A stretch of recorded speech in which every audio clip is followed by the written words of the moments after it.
A fictional name or DBA may be used, provided the name is filed with both FINRA and the SEC. FINRA's Uniform Practice Code requires that the receiving member firm immediately forward the TIF to the firm currently carrying the account.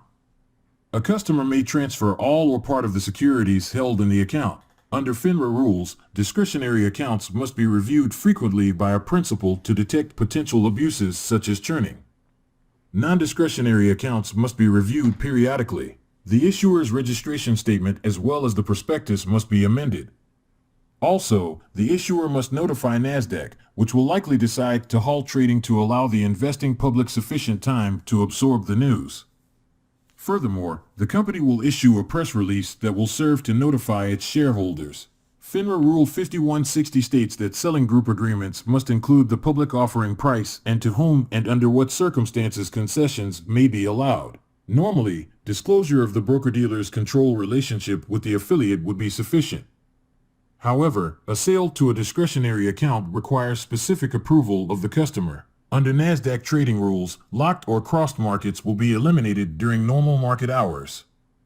If a firm attempts to lock the market, the order will be routed to the next market maker in line for an execution at the locking quote. A member can never charge a customer for forwarding proxy material because the member is reimbursed by the issuer for this service. Charging a customer separately for research requires the member to register as an investment advisor. A member may charge for holding securities or for collecting interest and dividends. Adjudicators consider a respondent's disciplinary history in determining sanctions. They impose progressively escalating sanctions on recidivists. Guidelines recommend responding to second and subsequent disciplinary actions with increasingly severe suspensions and monetary sanctions. FINRA has no authority to imprison people.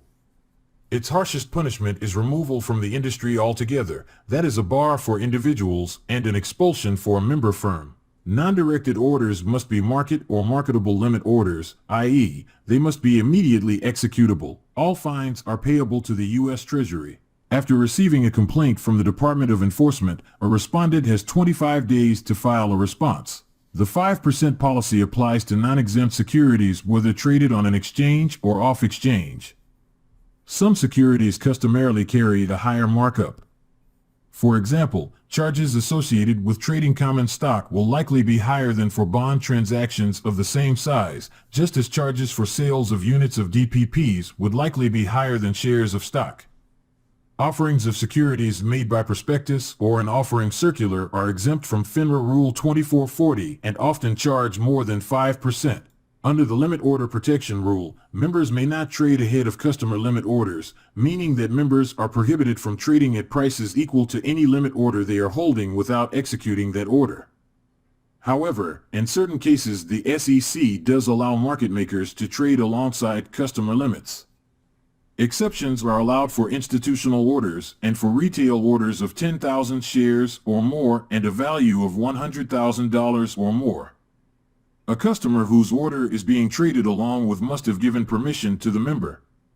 For example, an institution wants to buy 80,000 WXYZ at $65.55 and the member accepting the order has an understanding with the customer that it will trade along on a 50-50 basis.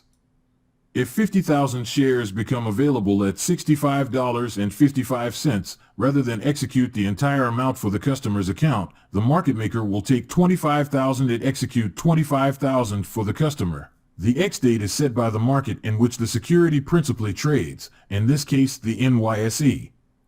If the closed-end fund trades in the over-the-counter market, FINRA would be responsible for setting the X-date. Reports of suspicious financial activities must be filed within 30 days. For a primary residence to be excluded from the definition of branch office, the associated person may not meet with clients at this location.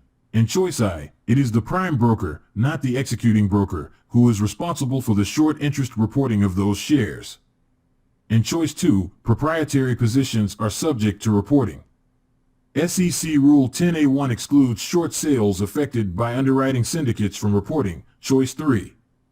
In Choice IV, the executing broker must report. An introducing firm that receives, but does not hold, customer securities has a minimum capital requirement of $50,000.